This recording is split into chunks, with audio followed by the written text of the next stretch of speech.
liberty, and justice for all. Okay, thank you. We have the approval of the regular agenda. Any additions, corrections? Otherwise, I'd take a motion to approve. Mr. Mayor? Yes. Can we add one item, I believe, did you put these in? Matt put a memo, in front of you Yes, for purchase of a stump grinder, if we could add that to general business. okay.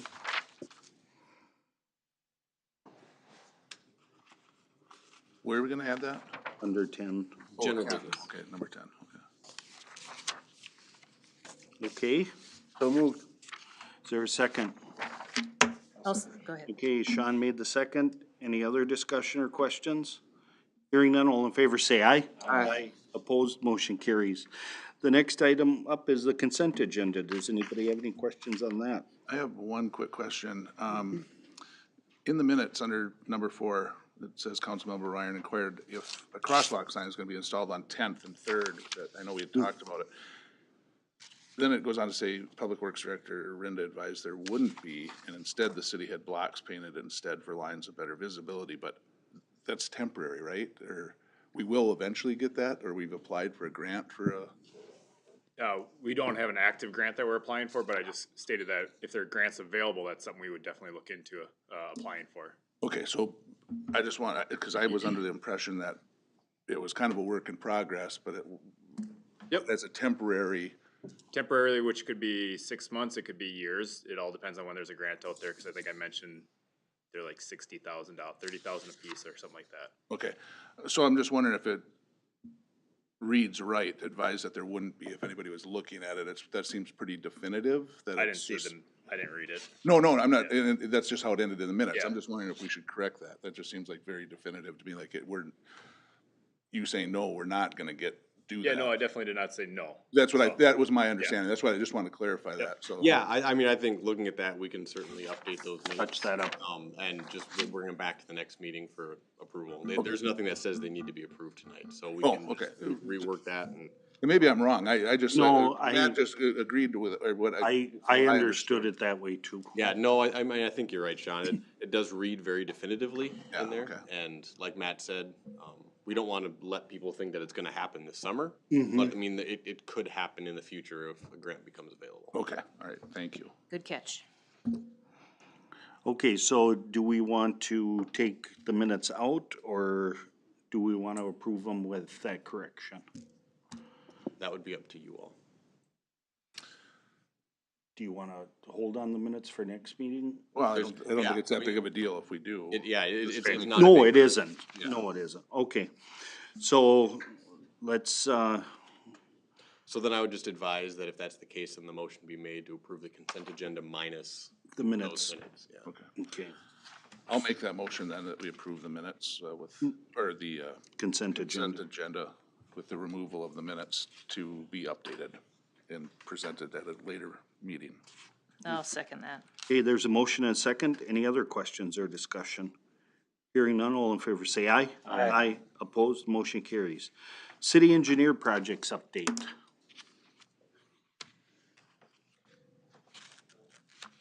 Is Chris gonna be with us tonight?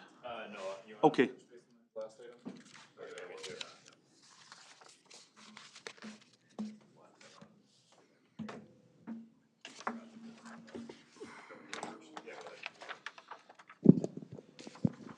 Yeah, so, kind of the final item on the list from, Chris Knutson's memo, is about the project priority list for stormwater.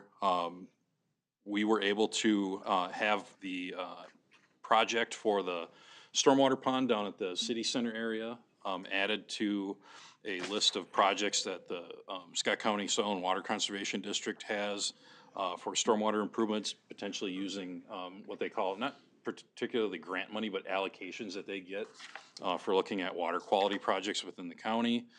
So we were able to get that added, on the list of projects for this year. Formally, it will be considered at a meeting they have coming up in April, but we were able to talk with their staff and department head of that group, and they agreed that it was a good project, and they would like to have some of the money come down to New Prague, because it has not happened recently. So we did get that added on that list. I don't know if that'll mean particularly that they'll pay for design or any of the construction at this point. We also included a environmental site assessment review for property adjacent to the whole site, including the site itself, just because there was fill put at the former pond or mill pond property.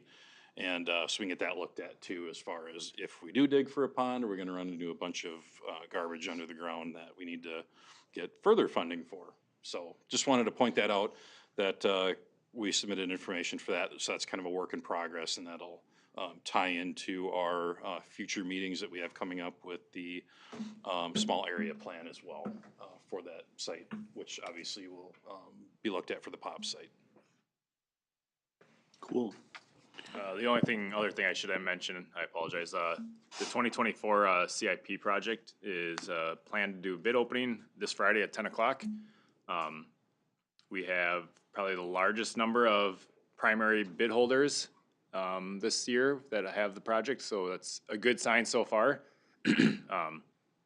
It's almost double the number we had last year of primary bid holders, so we'll see if the numbers come in better because of that. So we'll keep you guys updated on that.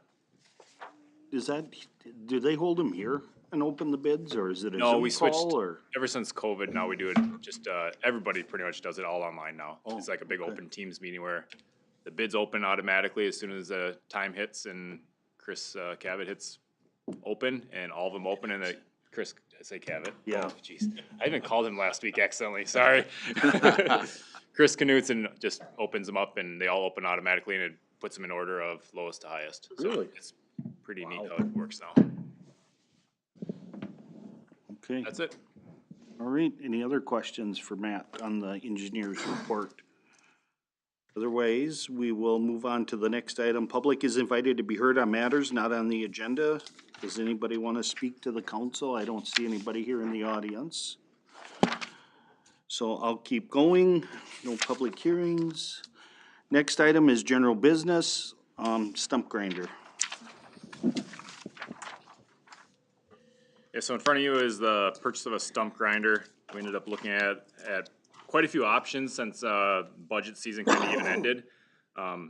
So originally we have in the city budget $56,000 to purchase a stump grinder. It would be $12,000 from streets, $12,000 from parks, and $12,000 from the golf course for a total of $36,000.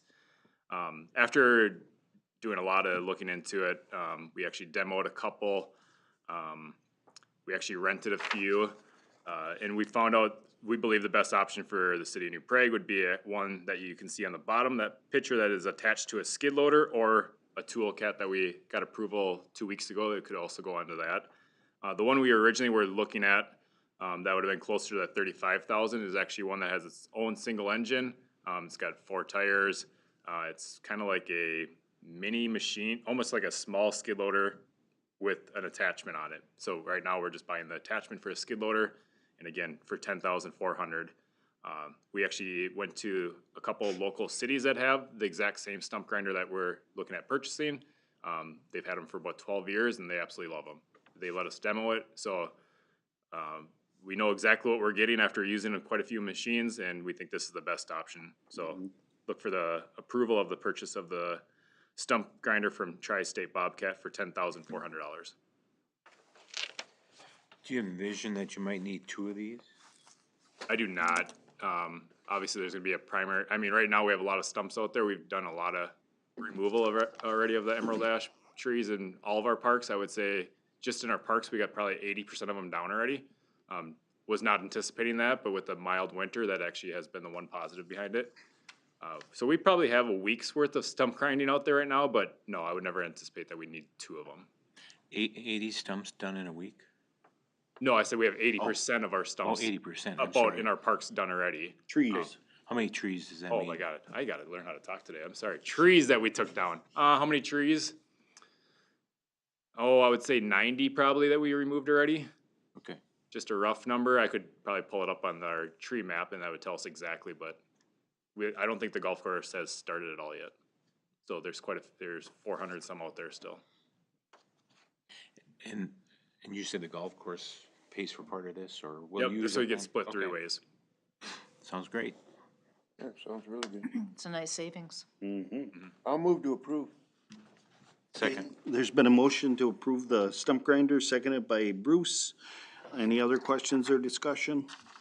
Hearing none, all in favor say aye. Aye. Opposed, motion carries. Okay, 11 is miscellaneous, draft of cannabis updates to handbook. Yes, so that is just information for now. If you wanna read over Okay. it, we'll be, discussing it and, looking for approval on that at our next meeting. But it's updating our, handbook for basically employee use on cannabis, as well as kind of looking at the alcohol, a little bit in that as well. As well as we have never formally had language on alcohol servers that work for the city, which would be primarily the golf course, and so it just includes a little bit of update language on serving of alcohol by city employees, so. Excuse me, why aren't we approving it tonight? I mean, it seemed pretty straightforward. Yeah, so the plan wasn't approved tonight, just so that, you all would have the time to actually read through it, and if you had any questions or wanted to talk to anybody about it, was just the thought. Oh, okay. Yeah, I'm not opposed to it. I just seemed like it was pretty clear cut and dry to me, but, yeah.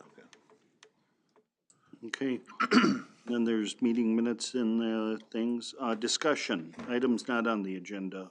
I'll go around Maggie. I don't have anything this evening.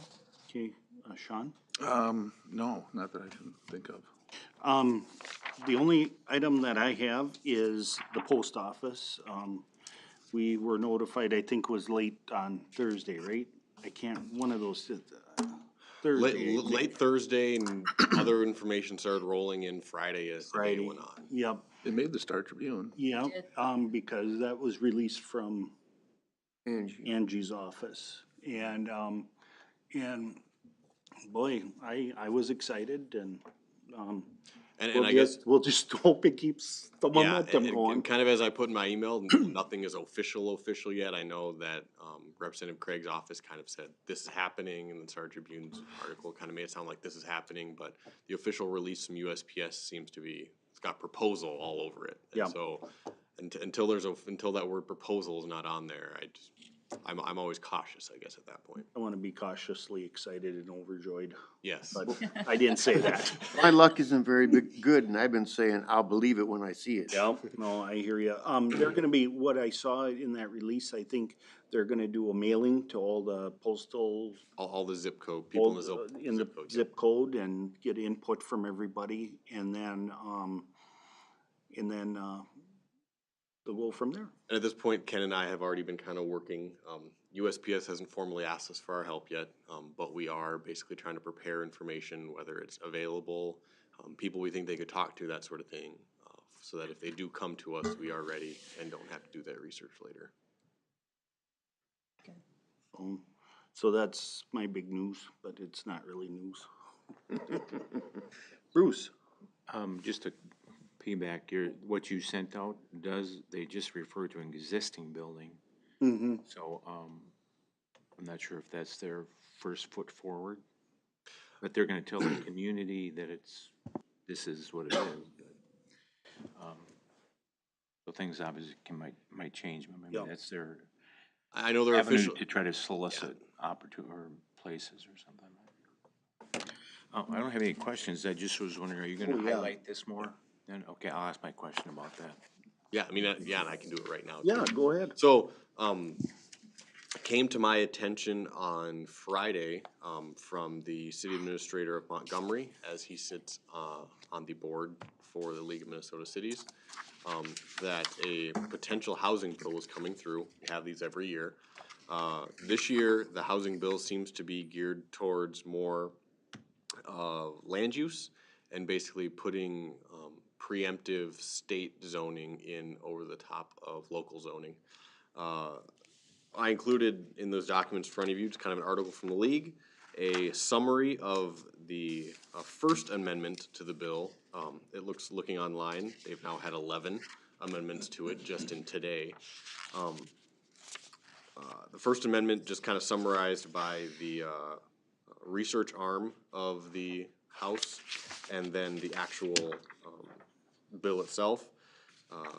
You can kind of read through the summary for all of the stuff, but essentially, this bill would be looking to allow multifamily residential up to 150 feet tall in any commercial zone. It would be looking to allow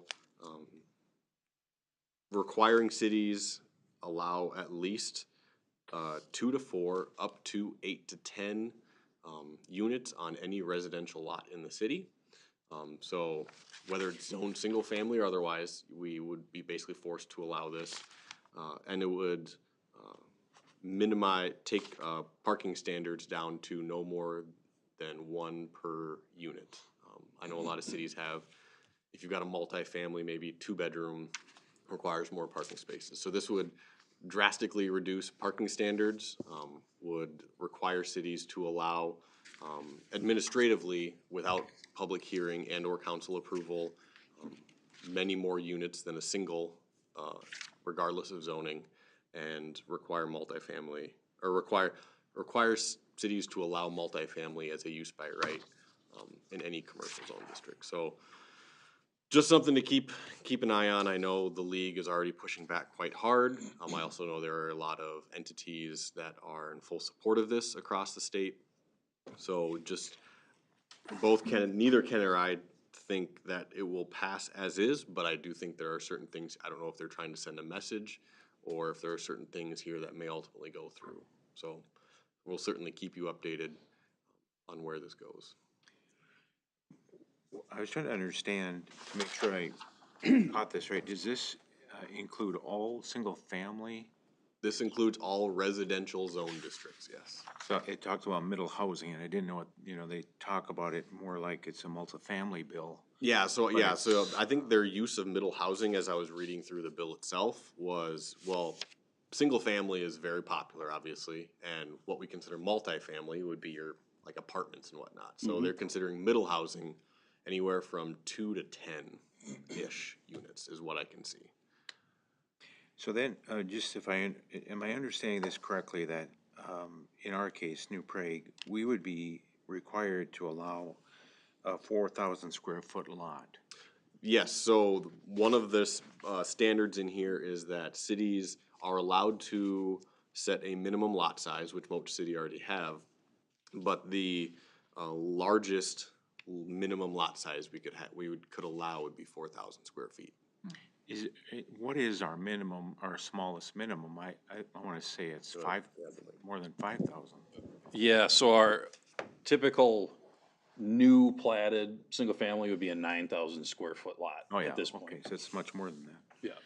Yeah. This is just incredibly small Yeah, square footage for a lot, and it certainly would change the look and feel of the whole community. It would. And I know, like, even as I've thought about it, and I've lived in communities where they've started to allow up to 4plexes within single family by conditional use. But the community I lived in that allowed that, their whole basis was it had to look and feel single family. And so every single one had to come before the planning commission. And I will give developers credit, they could basically put a 4plex next to you that looked exactly like a single family unit. It just happened to have 4 doors, and they seem to work very well. My biggest thing against this in that aspect is that there is no review of anything. You're just allowed to put your units in. In fact, it was wiping out a lot of the aesthetic requirements for residential that cities do have to any degree. So that's further limiting local control, and just allowing it by right with very little to zero oversight. So this particular bill had a hearing this morning, or I guess it was this afternoon at 3:00, in front of the Housing Finance Policy Committee. So I don't know, I haven't seen what's come out of that hearing yet, or maybe it's even still going on right now. But as this develops, or hopefully doesn't, I will certainly keep you guys in the loop. And if you feel like calling one of our 4 representatives to push back on this, I know that there are already cities who are starting to form groups to get collective pushbacks. You couldn't hear me screaming down there? Oh, I did. I didn't know what was going on. Well, the thing that kind of concerns me is that I don't think our community really understands how important this is. I think we get it, that this would be a big change to how we operate and how the city grows. I know. It would certainly grow faster. I know. I mean, one of the concerns, just even in passing, as we were talking about it among staff today, was our fire department does not have the equipment to handle a 150-foot tall building. Like, there's a reason why a lot of cities cap their height limits, and it's you don't have the fire equipment to deal with it. If someone was to come in and build a 150-foot tall apartment building, our fire department would be required to certainly upgrade equipment far beyond what its current capabilities are. How many stories is that? Roughly 15. Wow. And we allow 5? It'd be 3 Prahas on top of each other.